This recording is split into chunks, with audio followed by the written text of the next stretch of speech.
Welcome to Tenor Tech, where I solve the problems you didn't even know you had. You start by gathering your image sequence and PowerPoint file. Make sure lighting and framing stay identical. Open a blank 16:9 presentation, then insert each photo as its own object on one slide.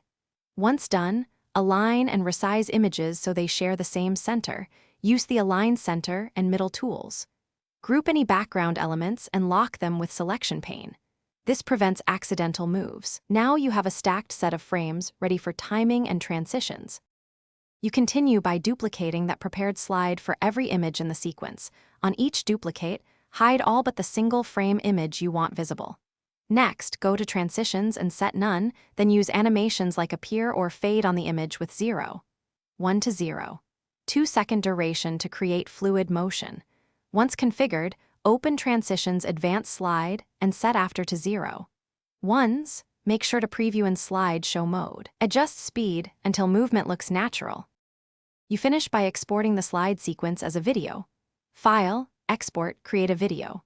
Choose 24 or 30 FPS for smooth motion and select Use recorded timings. Once exported, review the clip. If frames jitter, go back and realign objects precisely and ensure each image uses identical pixel dimensions.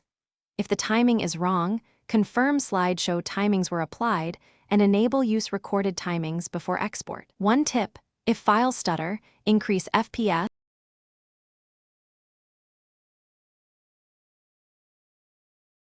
Thanks for watching. Subscribe to keep your life in tune.